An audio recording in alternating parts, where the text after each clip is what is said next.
అదే RTV app వార్తల్ని క్షణాల్లో చదివే అవకాశం ఉంటుంది. ఒక న్యూస్ పేపర్, ఒక టెలివిజన్ ఛానల్ మీ చేతుల్లో ఎప్పుడూ ఉంటాయి. Hello, welcome to RTV. నా పేరు అథా మొహమ్మద్. చాలా మందికి హెయిర్ లాస్కి బాల్డ్నెస్కి తేడా ఏంటో తెలియదు. అసలు ఆ తేడా గురించి తెలుసుకోవడానికి ఈ రోజు మనతో పాటు doctor Madhu's advance hair transplant centre నుంచి డాక్టర్ రామ్ పాతూరి గారు మనతో ఉన్నారు. ఆయన అడిగి తెలుసుకుందాం. Hello sir. హలో అండి. అసలు హెయిర్ లాస్ అంటే ఏంటి, హెయిర్ ఫాల్ అంటే ఏంటి, దాని గురించి డిఫరెన్స్ చెప్తారు? వెరీ గుడ్ క్వశ్చన్ అనమాట. సో చాలామందికి రెండిటికి చిన్న వేరియేషన్ ఉంటుంది. అది చాలామందికి అర్థం కాదు అండ్ కన్ఫ్యూజ్ అవుతూ ఉంటారు ఎక్కువ. సో మనకి హెయిర్ ఫాల్ అనేది కంటిన్యూస్గా జరిగే ఫినామినా అనమాట. మన హెయిర్ ఏంటంటే ఒక చిన్న సెల్ మన స్కిన్ లోపల ఉంటుంది. అది పెరిగి పెరిగి పెరిగి ఒక 2-3 ఇయర్స్ దానికి లైఫ్ టైం ఉంటుంది. ఆ 3 ఇయర్స్ వరకు అది పెరుగుతుంది అనమాట. పెరిగి ముసలిదైపోతుంది. ముసలిదైపోయాక అది ఊడిపోతుంది. సో ఇది ఒక హెయిర్ సైకిల్ అంటాం. మన లైఫ్ సైకిల్ ఎలా అవుతుంటుందో దానికి కూడా ఒక లైఫ్ సైకిల్ ఉంటుంది. సో హెయిర్ ఫాల్ అనేది మనకు రోజుకి ఒక 50-100 హెయిర్ వరకు ఊడొచ్చు. కామన్గా ఇవన్నీ నాన్ సింక్రనస్ ప్రాసెస్, అంటే ఒకదానికి ఒక లైఫ్ సైకిల్కి సంబంధం ఉండదు. 2 హెయిర్స్ ఉన్నాయంటే ఒక ఏ హెయిర్కి బి హెయిర్కి రెండింటికి ఏజ్ డిఫరెన్స్ ఉంటుంది అనమాట. సో మనం ఎప్పుడు కంప్లీట్గా మన తల మీద జుట్టు ఊడిపోవడం అనేది చాలా రేర్ కండిషన్స్లో జరుగుతూ ఉంటుంది. ఓకే, సో ఈ లైఫ్ సైకిల్ అనేది అలా జరుగుతూ ఉంటుంది కనుక మనం 50-100 హెయిర్స్ నార్మల్గా లూజ్ అవుతాం. ఇది హెయిర్ ఫాల్. ఓకే, ఈ హెయిర్ ఫాల్ అనేది కొంచెం ఎక్కువ ఎప్పుడప్పుడు కొన్ని రీజన్స్ వల్ల అవుతూ ఉంటుంది. కొందరు ఫీమేల్స్కి ఇప్పుడు ఐరన్ డెఫిషియన్సీ అనీమియా కానీ, విటమిన్ డి డెఫిషియన్సీస్ కానీ, హైపోథైరాయిడిజం, పీసీఓఎస్ ఇలాంటి కండిషన్స్లో మేల్స్లో కూడా ఇలాంటి కండిషన్స్ ఉన్నా కూడా మనకి హెయిర్ లాస్ అనేది కొంచెం ఎక్కువగా జరగవచ్చు. అండ్ ఈ హెయిర్ ఫాల్ అనేది ఎప్పుడు వైరల్ ఇన్ఫెక్షన్స్, ఓకే, ఒక ఫీవర్ వచ్చింది 3 days 4 days కంటిన్యూస్ ఫీవర్, దాని తర్వాత కూడా మనకి హెయిర్ ఫాల్ అనేది ఎక్కువ జరుగుతూ ఉంటుంది. అదే స్ట్రెస్ఫుల్ ఈవెంట్స్ ఏమైనా జరిగినాయి, మన ఇంట్లో 2-3 days మనం ఫుడ్ సరిగ్గా తినలేదు, స్లీప్ టైమింగ్ కరెక్ట్గా ప్యాటర్న్ మారిపోయింది, నెక్స్ట్ ఫుడ్ ప్యాటర్న్ మారిపోయింది, అప్పుడు కూడా హెయిర్ ఫాల్ అనేది జరుగుతుంది. ఇవన్నీ ఏంటంటే మనకి ఇమీడియట్గా జరగవు అనమాట. ఏదైతే ట్రిగ్గర్ పాయింట్ అయిందో అప్రాక్సిమేట్లీ 1-2 months టైం పడుతుంది. దాని తర్వాత ఒక 2-3 months వరకు కంటిన్యూస్గా హెయిర్ ఫాల్ జరుగుతూ ఉంటుంది. So this is all normal part of hair fall. Okay, ఇకపోతే ఏంటంటే బాల్డ్నెస్ గురించి తెలుసుకోవాలంటే, బాల్డ్నెస్ అనేది అండర్లయింగ్గా మనం ఏంటంటే మన ఆండ్రోజన్స్, మన మేల్ హార్మోన్స్ వల్ల, మన జెనెటిక్ కోడ్ వల్ల అక్కడున్న హెయిర్ సపోజ్ ఇలా లావుగా ఉండే హెయిర్ ఏంటంటే over period of the time ఇలా సన్నగా అయిపోతుంది అనమాట. అది సన్నగా అయిపోయి పల్చగా అయిపోయి అక్కడ సర్టెన్ బాల్డ్ ప్యాచ్లా కనిపిస్తూ ఉంటుంది. ఇది మనకు ఫ్రంట్ హెయిర్ లైన్స్ దగ్గర కనిపించవచ్చు, ఈ సైడ్ లాక్స్ దగ్గర కనిపించవచ్చు, క్రౌన్ రీజియన్లో కనిపించవచ్చు. సో ఎస్పెషల్లీ మగవాళ్ళకి ఏంటంటే ఈ పార్ట్ ఆఫ్ ద హెడ్ ఏదైతే ఉందో ఈ పార్ట్లో ఎక్కువ కనిపిస్తూ ఉంటుంది. అండ్ అది సడన్గా హెయిర్ ఫాల్ లాగా కనిపించదు, మెల్లగా పల్చబడుతూ వెళ్తూ ఉంటుంది అనమాట. కొందరికి ఏంటంటే అగ్రెసివ్గా వెళ్తుంది, అప్పుడు కొంచెం హెయిర్ ఫాల్ నోటీస్ చేస్తారు తప్పించి హెయిర్ ఫాల్ అవుతుంది కనుక బట్టతల రాదు. చాలామంది వస్తూ ఉంటారు మా దగ్గరికి, హెయిర్ ఫాల్ అయిపోతుందండి నాకు బట్టతల వచ్చేసింది. హెయిర్ ఫాల్ వల్ల బట్టతల రాదు. ఓకే, హెయిర్ ఫాల్ అయిందంటే ఖచ్చితంగా అక్కడ నుండి మళ్ళీ కింద రూట్ అనేది మళ్ళీ రీజనరేట్ అవుతుంది. ఈ బట్టతలు ఉన్న వాళ్ళకి ఏంటంటే ఈ రీజనరేషన్ ప్రాసెస్ తగ్గిపోతుంది. ఎందుకంటే మన లోపల ఉన్న ఆండ్రోజన్ లెవెల్స్ వల్ల అండ్ బాల్డింగ్ ప్రాసెస్ వల్ల అనమాట. సో బట్టతలకి హెయిర్ ఫాల్కి ఉన్న కారణం ఏంటంటే hair fall can be natural most of the times. But once baldness has established, అంటే బట్టతల ఎప్పుడైతే వచ్చిందో that will be continuous in life long, and వాళ్ళకి బట్టతల వచ్చే ఛాన్సెస్ అలా కంటిన్యూస్గా ఉంటూ ఉంటాయి అనేది మనం అర్థం చేసుకోవాలి. జెంట్స్కి ఎక్కువగా బట్టతల వచ్చింది అంటారు కదా, దాన్ని మెడిసిన్స్ ద్వారా ఏదైనా ప్రివెంట్ చేయొచ్చు అంటారు? ఖచ్చితంగా అండి. మనకేంటంటే ఎఫ్‌డీఏ అప్రూవ్డ్ మెడికేషన్స్ చాలా ఉన్నాయి. ఓకే, ఫినాస్టైడ్ అని, మినాక్సిడిల్ అని ఇలాంటి మనకు మెడికేషన్స్ ఉన్నాయి. ఇవి వేసుకుని ఏంటంటే వాళ్ళకి, అంటే ఇప్పుడు సపోజ్ ఒక పర్సన్‌కి ఒక 10 years లోపల కంప్లీట్‌గా బాల్డ్‌నెస్ వస్తే దాన్ని మన డ్యూరేషన్‌ని మనం పెంచగలుగుతాం. ఒక 15 years వీళ్ళు కంటిన్యూస్ మెడిసిన్స్ వాడుకుంటూ ఉంటే ఈ బాల్డ్‌నెస్ అనేది ఒక 15 years 20 years వరకు మనం ప్రొలాంగ్ చేయగలుగుతాం అనమాట. అంతేగాని ఇదేదో మనం ఏదో ఇన్ఫెక్షన్ వస్తుంది, ముందే యాంటీబయాటిక్ వేసుకుని ఉంటే ప్రివెంట్ అయిపోతుంది, మనకి ఇన్ఫెక్షన్ రాకుండా ఉంటుంది, ఆ టైప్‌లో వర్కౌట్ అవుతుంది. బట్ ఏదైతే ఉందో మనకి దాన్ని ఫర్దర్‌గా ప్రోగ్రెస్ అవ్వకుండా, బాల్డ్‌నెస్ ఏదైతే ఉందో అది ఫర్దర్‌గా ఎస్టాబ్లిష్ కాకుండా వాళ్ళు ఎంత ఫాస్ట్‌గా అయితే వాళ్ళు బాల్డ్ అయిపోగలరో ఆ డ్యూరేషన్ మనం as much as possible prolong చేస్తూ ఉంటాం. బట్టతల ఉన్నవాళ్ళు లైఫ్ లాంగ్ మినాక్సిడిల్ వాడాలంటారా? సో బట్టతలు ఉన్నవాళ్ళు లైఫ్ లాంగ్ మినాక్సిడిల్ వాడాలని చాలామంది అడుగుతుంటారు. ఎందుకంటే ఇది minoxidil is little tedious process. అంటే రోజు 1 ml తీసుకుని తల మీద పెట్టుకుని మార్నింగ్ అప్లై చేయాలి, నైట్ అప్లై చేయాలి, 2 times అప్లై చేయాలి. అంటే ఏంటంటే ఫస్ట్ 1 week 1 month వరకు బాగానే ఉంటారు, కానీ దాని తర్వాత నుండి ఏంటిది కంటిన్యూస్గా అప్లై చేయాల్సి వస్తుందా అంటే బట్ ఎందుకంటే ఇది మిగతా కండిషన్స్ అంటే ఇప్పుడు హెయిర్ రిలేటెడ్ అదర్ కండిషన్స్లో కూడా మినాక్సిడిల్ వాడతాం. సపోజ్ ఇందాక మనం మాట్లాడుకుంటున్నప్పుడు అప్పుడు డ్యూ టు సర్టెన్ రీజన్స్ ఎప్పుడైతే హెయిర్ ఫాల్ ట్రిగ్గర్ అవుతుందో అక్కడ హెయిర్ ఫాలికల్ని మళ్ళీ ఫాస్ట్గా రీజనరేట్ చేయడం కోసం, దాని స్పీడ్ని మనం పెంచడం కోసం కూడా మినాక్సిడిల్ వాడతాం. కానీ వీళ్ళు కంటిన్యూస్గా యూజ్ చేయాల్సిన అవసరం లేదు. ఎందుకంటే మనం యూజ్ చేస్తున్న రీజన్ ఏంటంటే దాన్ని ఫాస్ట్గా ట్రిగ్గర్ చేయడానికి, దాని స్పీడ్ పెంచడం. బట్ బాల్డ్నెస్ అనేది ఏంటంటే వాళ్ళకి కంటిన్యూస్గా జరుగుతూ ఉంటుంది. ఇదేంటంటే ఒక గ్రాఫ్స్ లాగా మనం చూసుకుంటే అన్‌ప్రెడిక్టబుల్ పాత్‌లో వెళ్తూ ఉంటదనమాట. సో ఒకళ్ళకి 20 ఇయర్స్‌లో ఫుల్ కర్వ్, మాక్సిమం కర్వ్ పీక్‌లో వచ్చి కంప్లీట్ బాల్డ్ హెడ్ వచ్చేయొచ్చు. కొందరికేంటంటే కొంచెం 20స్‌లో పోతది, కొంచెం 30స్‌లో పోతది, కొంచెం 40స్‌లో పోతది. అలా వెళ్తూ ఉంటది.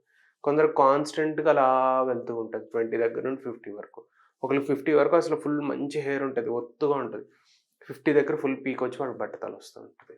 సో దీని పీక్‌ని ఎవరు ప్రిడిక్ట్ చేయరు. బట్ ఒకసారి నీకు ఇదేంటి బాల్డ్‌నెస్ ఉంది అని నోట్ అయ్యి ఉంటే, సో మనం దీన్ని ఎలా అర్థం చేసుకోవాలంటే ఒకసారి నీకు షుగర్ వ్యాధి వచ్చింది అని తెలిసాక నీకు కంటిన్యూస్‌గా మెడిసిన్ మీద ఉండాలి దాన్ని కంట్రోల్‌లో పెట్టడానికి.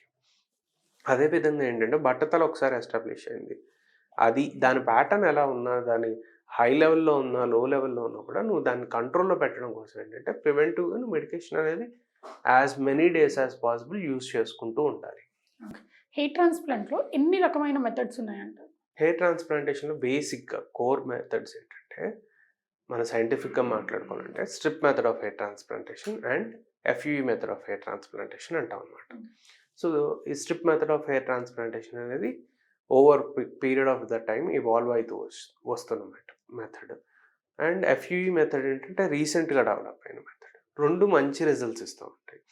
ఓకే. స్ట్రిప్ మెథడ్‌లో ఏంటంటే చిన్నగా బ్యాక్ సైడ్ నుండి కొంచెం స్ట్రిప్ తీసుకుని స్కిన్‌ని కొంచెం బయటికి తీసుకొని దగ్గరగా లాగి కుట్టేస్తాం ఎక్కడైతే మనం తీసేస్తాం. సో దీన్ని మల్టిపుల్ ఫాలికల్స్ కింద డిసెక్ట్ చేసి దాన్ని ఇంప్లాంట్ చేస్తారనమాట. ఎఫ్యూఈ అంటే ఒక్కొక్క ఫాలికల్ని చిన్నగా దాన్ని రూట్ దగ్గర కట్ చేసి దాన్ని ప్లక్ చేసి దాన్ని ఇంప్లాంట్ చేస్తాం. సో 2 మంచి మెథడ్స్, 2 మంచి రిజల్ట్స్ ఇస్తూ ఉంటాయి. ఇప్పుడు ఏంటంటే మోస్ట్ రీసెంట్‌గా అడ్వాన్స్డ్ మెథడ్ అంటే combination method of hair transplantation or hybrid method of hair transplantation అంటారు. ఈ మెథడ్ ద్వారా అడ్వాంటేజ్ ఏంటంటే more number of grafts. By using both FUT and FUE మనం as many grafts as possible we can give to the patient and give miraculous results. ఇంతకుముందు ఏంటంటే either of the methods ఒక్కటే use చేసుకోవాల్సి వచ్చేది. So partial coverage ఇవ్వడానికే మనకు ఆ grafts సరిపోతూ ఉంటాయి అనమాట. వాళ్ళకి కనుక బ్యాక్ సైడ్ మంచి క్వాలిటీ ఆఫ్ హెయిర్ ఉండి వాళ్ళు కాంబినేషన్ చేయించుకునే అంత స్కిన్ క్వాలిటీ బాగుంటే వాళ్ళకి ఎలాగంటే కంప్లీట్ బట్టతనంలో ఉన్న వాళ్ళకి కూడా సింగిల్ డేలో కంప్లీట్ సెషన్ కవర్ చేసి వాళ్ళకి వాళ్ళు 20 ఇయర్స్‌లో 30 ఇయర్స్‌లో వాళ్ళు ఎలా కనిపించేవాళ్ళో అలాంటి లుక్ అని మనం ప్రొవైడ్ చేయగలుగుతాం. అందరికి ఒకే method of hair transplant method ఉండిద్దంటారా? లేకపోతే మారిద్దంటారా పర్సన్ టు పర్సన్? మంచి క్వెషన్ అండి. చాలామందికి ఏంటంటే కన్‌ఫ్యూజ్ అవుతూ ఉంటారు. అండ్ చాలామంది మిస్‌గైడ్ అవుతూ కూడా ఉంటారు. ఒకటే మెథడ్ ఇప్పుడు చాలామంది ఏంటంటే ఎఫ్యూఈ మెథడ్ అని, డీహెచ్ఐ మెథడ్ అని వాళ్ళు కన్‌ఫ్యూజ్ చేస్తూ ఉంటారు చాలా కామన్ పబ్లిక్‌ని. సో ఒక మెథడ్ ఆఫ్ హెయిర్ ట్రాన్స్‌ప్లాంటేషనే అందరికీ సూట్ అవుద్దా అంటే that is not a good transplant centre అనేది అర్థం చేసుకోవాలి.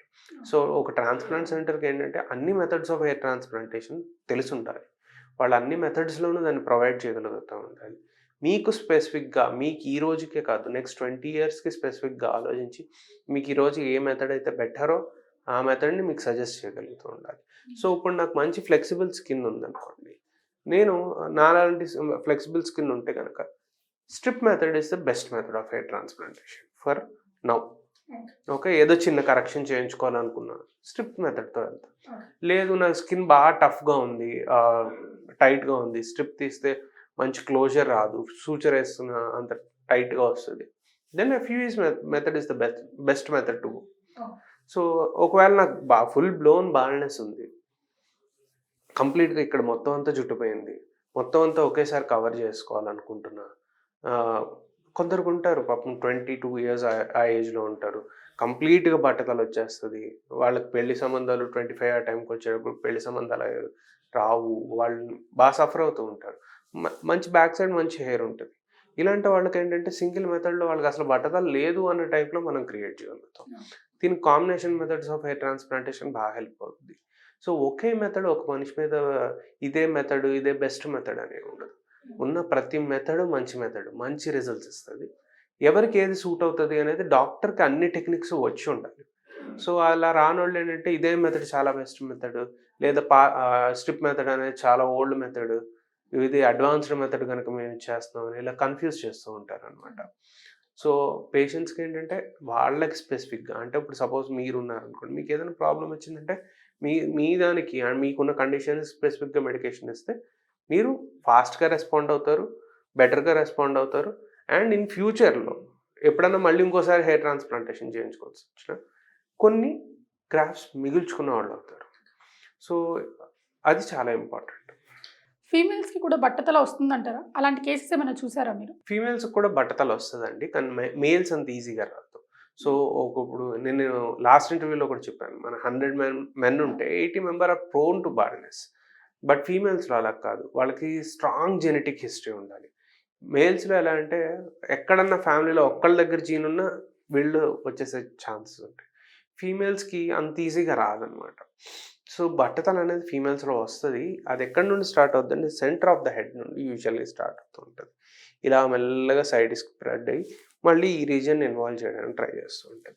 ఫీమేల్స్‌లో ఏంటంటే వీళ్ళకి ఇదే రీజన్‌తో బట్టతల వస్తది అనేది చెప్పడం చాలా కష్టం. ఓకే. ఎందుకంటే మన పాపులేషన్ స్టడీస్ కూడా చాలా తక్కువ. నేను ఇందాక చెప్పినట్టు 100 మెన్‌లో ఈజీగా స్టడీ చేయొచ్చు 80 మెన్ వీళ్ళలో తెలుసుకోవచ్చు. కానీ ఫీమేల్స్‌లో ఏంటంటే 100లో 10 దొరుకుతారు. సో, వీళ్ళలో స్టడీని అంతా ఇది చేసి, కాంట్రిబ్యూట్ చేసి ఒక సర్టెన్ రిస్క్ ఫ్యాక్టర్‌ని మనం ఫైండ్ ఔట్ చేయడం అనేది కొంచెం కష్టం. ఫీమేల్స్‌లో హెయిర్ లాస్‌కి కారణాలు ఏంటంటారు అసలు? ఫీమేల్స్‌కి multiple causes of hair fall ఉంటాయండి. బాల్డ్‌నెస్ ఇందాక నేను చెప్పింది చాలా రేరెస్ట్ కాజెస్. వీళ్ళకి ఎక్కువ ఏంటంటే more nutritional factors, hormonal factors and age related factors. ఇవి next cosmetics. These are the most commonest things.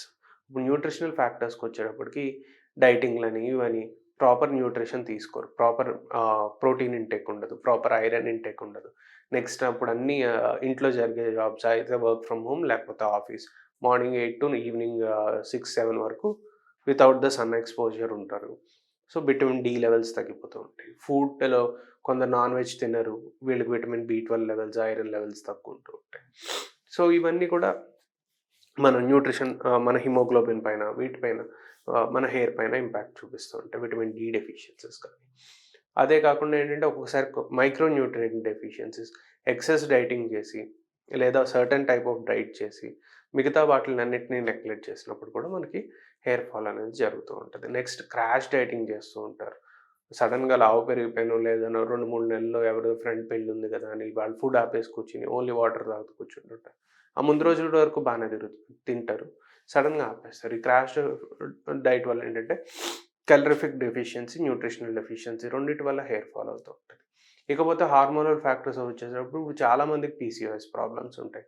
Hypothyroidism గానీ ఇలాగా వీటిల్ని కంట్రోల్‌లో పెట్టుకోవడం చాలా ఇంపార్టెంట్.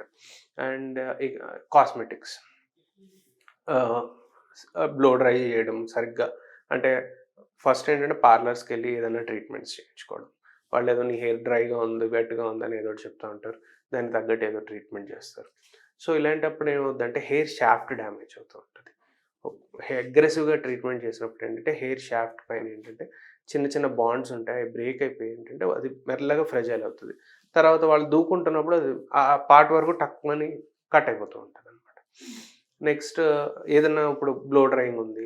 ఏదైనా ఫంక్షన్ ఉందనుకోండి. వెంటనే ఫాస్ట్‌గా ఇంకా అది జుట్టు కంప్లీట్‌గా ఆరదు, పెట్టదు. అప్పుడే కంప్లీట్‌గా బ్లో డ్రై చేసేస్తూ ఉంటారు. ఆఫీస్ టైమ్ అయిపోయింది గానీ, లేదా ఫంక్షన్ టైమ్ అయిపోతుంది కదా! సో, ఆ temperature changes, sudden temperature changes అక్కడ వాస్కులేచర్ కూడా మనం చేంజ్ అవుతూ ఉంటది. వీటన్ని రీజన్స్ వల్ల కూడా హెయిర్ ఫాల్ అనేది కామన్‌గా అవుతూ ఉంటుంది. Thank you sir. Thank you for your valuable information. చూసారు కదండీ! ఇది ఈరోజు ఎపిసోడ్. చూస్తూనే ఉండండి ఆర్టీవీ. మరిన్ని వీడియోస్ కోసం ఛానల్ ని సబ్స్క్రైబ్ చేయండి, లేటెస్ట్ అప్డేట్స్ కోసం వాట్సాప్ ఛానల్ ని ఫాలో చేయండి అండ్ లింక్ డిస్క్రిప్షన్ లో ఉంది.